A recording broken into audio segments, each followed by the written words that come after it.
Of recent, I have been on this journey of finding a better way of living, of making my life a fruitful, purposeful way of living. And that took me to the Japanese way of living.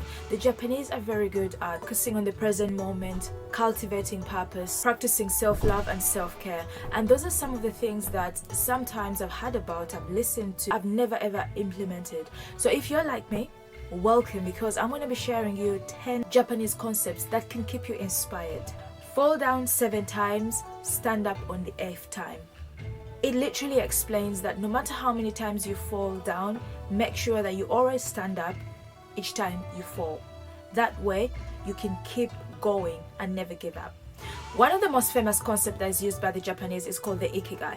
Now, if you've not heard about the Ikigai, is a way of finding purpose in a Japanese way, which translates into a reason for being, or a thing that makes us worth living life. In other words, it actually means the reason as to why you get up early in the morning. Hear that everyone has that they are passionate about and brings them joy, and that pursuing that passion, they're able to find meaning and fulfillment in their lives. Some people think about it like their passion, their mission, their vocation, or their calling. Where I apply this Ikigai sort of method in my daily life is by reminding myself that everything is worth waking up for. Everything has a meaning. Everything has a purpose in life. It's just finding something that I can do without being paid that I absolutely love.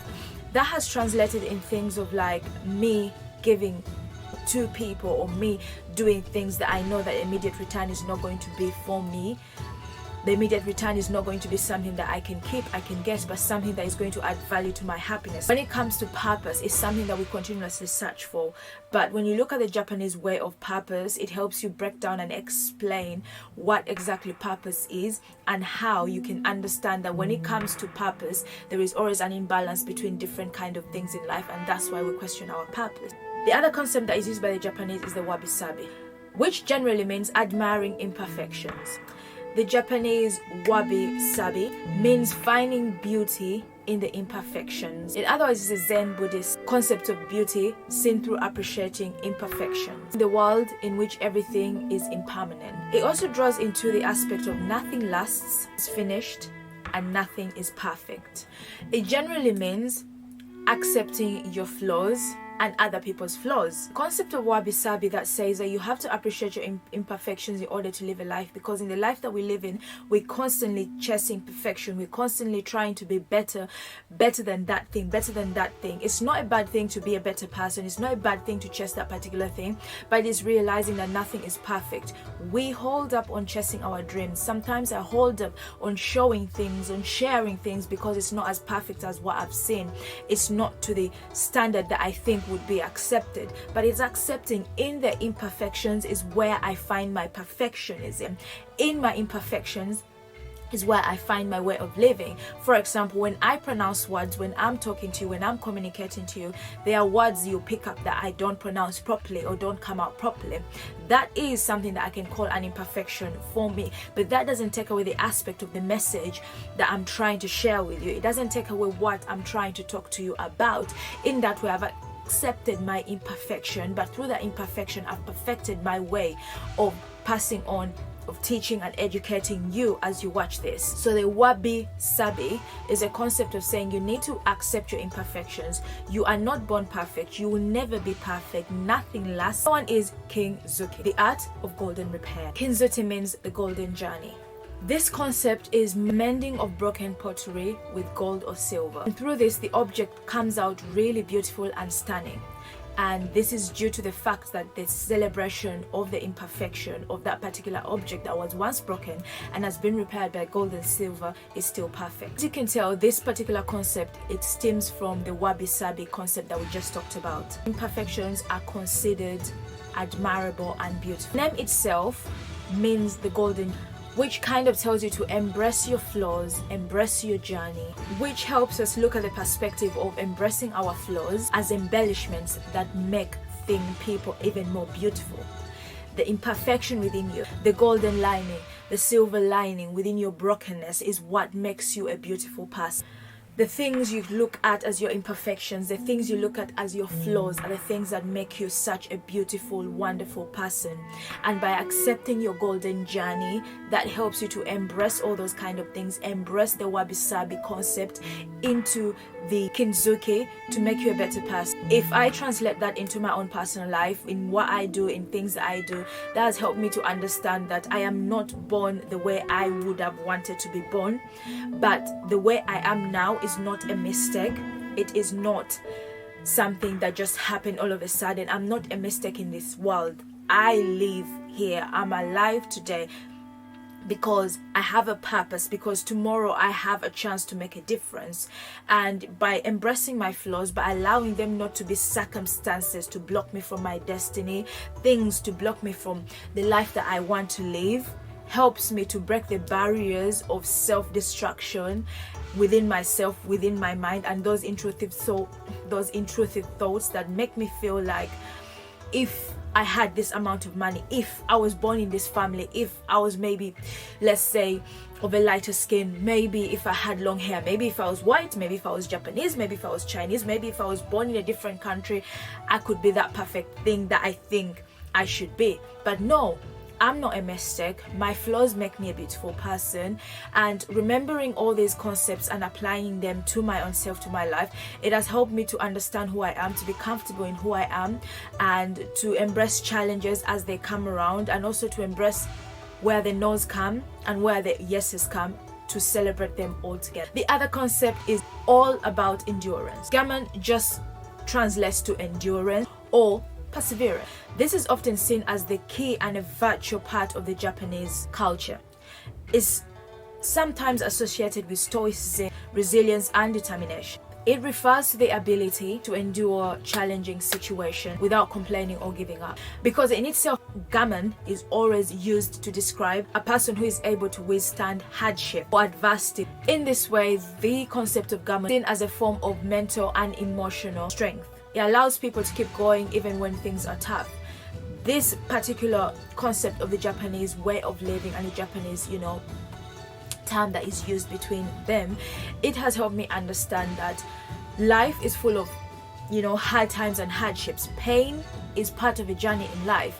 The threshold of pain has really gone down nowadays, and it has been reduced and compressed to, that means that that's a medical condition. But sometimes if you're living the life that you're living, if you are in this life living, there's going to be pain, there's going to be hardships, and that is part of a journey in life. That is like your golden journey. The other concept is shikata ga nai. It's kind of similar to the English phrase, it is what it is. It is what it is. This is often used by people when they recognize that there is a problem or a challenge that cannot be changed or fixed. In this sense, this shikata ga nai can be seen as a form of acceptance and resilience, as it encourages people to let go of things that they cannot control and to focus on the things that they can control. Familiar to the stoicism kind of way of living. And if I put it into my concept, if you're to put it in your way of living, you have to remember that you have to create room in which new things can come in your life. You have to let go of certain things that you've been used to, certain habits, certain ways, certain cultures, certain mindsets that you have adapted. Let go of them. And also, when things happen in your life, if there is a problem, if there is an issue and you feel like you cannot solve it, if you cannot control it, there is no point for you to dwell on it or give it attention or give it life in your life. So this particular method of acceptance and letting go is not that you're a failure, is not that you cannot do it, you're not strong enough, you're not capable enough. It's just that you're taking responsibility to allow that this particular situation, I can't change it, I can't control it, I'm gonna let it go in order for me to allow room for new things to come. The other one is mottainai, not being wasteful at all. Sounds familiar? This particular Japanese saying can always be translated as being too good to waste, and it refers to the belief that everything deserves respect, gratitude, and it's important to use it to its full potential. This particular philosophy emphasizes the importance of not wasting any resources, whether it is food, water, energy. It is often used to express a sense of regret for not using something to its full potential or not taking good care of something. This particular concept has been used by a lot of environmentalists, of course you can see why, in order to say do not be wasteful, save the energy, you're polluting the environment. If you remember in 2022 in the FIFA World Cup, after the game had finished, The people who had attended the match, the Japanese people, after the match was finished, they got all their bags and they started collecting rubbish and making sure that they left the stadium really clean. It's one of those concepts, it's one of those things that the Japanese practice a lot, and that's why Japan is one of those clean countries. They believe in that gratitude, not being wasteful, respecting the environment in which they live in, and making sure that they don't leave it the way they found it, or they leave it better than they had found it. So for me, in my way, I'm trying as much as I can to reduce on the amount of clothes that I buy, to reduce on the amount of things, you know, that I purchase, and being more conscious not to be wasteful and use the things I have. If you haven't noticed, in most of my videos now, I'm wearing the same exact jumper in every single video. You may not have noticed, but if you have, then well done. That is my way of saying, you know what, the message is more important than what I'm wearing. And in order for me not to be wasteful, because before I was buying clothes every now and then so I can look good in a video that I'm going to make, I would make sure that I'm wearing the latest item that is there so you guys can buy, or I have to source out for what is going to be the next thing that I'm going to wear. So I cut down first of all on that sort of thought process of what am I gonna wear for this video, and made it simpler to, I'm just gonna wear this every single video so I don't have to think about it. And also it prevented me from buying more and more things in order for me to kind of like make a video nice. Okay, so I've slightly adapted that sort of motainai method of the Japanese. And by the way, guys, I think I'm butchering these names, but it's absolutely fine. The message is there. Okay, I'm sorry to any Japanese person. The other concept is obaitori, not comparing yourself. This particular Japanese idiom comes from the kanji for the 4 trees that bloom in spring: cherry blossoms, peach, plum, and apricot. Each flower blooms at its own time. The meaning behind this particular idiom, obaitori, is mainly that you should never compare yourself to other people. Everyone's journey is different, but at the end of the day, you still blossom if you try as much as you can to stay zen within the purpose, within your goal, within the things that you want to do. Comparison is the killer of joy. One of the greatest saying that has ever been established. The one thing that will kill your progress, that will kill your goals, that will kill where you want to go, is comparing yourself. By default, we compare ourselves. By default, I do compare myself sometimes. I go on YouTube, I look at someone and I'm like, why am I not getting as much as they're getting for the work that I'm doing that's quite similar to theirs? Why them? Why not me? I go on Instagram, I scroll through Instagram and I'm like, why not me? We have a similar skin tone, we kind of live in a similar country, similar city. Why is my content not being produced the same way? Why are my pictures not the same? Why is my deliverance not the same? So you go into this sort of loophole of comparing yourself and forgetting that everything blossoms in its own time. At the end of the day, the fruit will be beautiful if you keep working, be disciplined, and take care of your unfair advantages and use them to the maximum. Then the final and last method that they use is called the Kaizen method. Now, I've talked about this in the previous video, but I'll touch on it again. It's continuous improvement. Kaizen is a word in itself that means continuous improvement or changing for better. It's a personal and also a business sort of philosophy that can be adapted. It is often associated with the concept of small steps, big impact. So therefore, it encourages people to take small steps. If you read the book Atomic Habit by James Clear, it talks about small tiny habits that can lead you to a bigger goal. It says it emphasizes the reason as to why your habits don't stick is because you take big drastic changes. But if you do small habits, if you do 1% every single day of that thing that you want to do, by the end of the year, for 365 days, you'll be so much better from where you started. Imagine 1% every single day. By the end of the year, you'll be a master and you'll be so much better at that particular thing. It's not about doing 5% or 10% or 20% or 80%. Just 1% every single day. Just one tiny small step every single day. It will become better. It doesn't hurt going out for a walk for 10 minutes. There is no scientific result that says that taking a walk for 10 minutes is going to do you any harm. You may as well do it. There is no scientific study that says if you drink just 1 glass of water or 2 glasses of water, something bad is going to happen.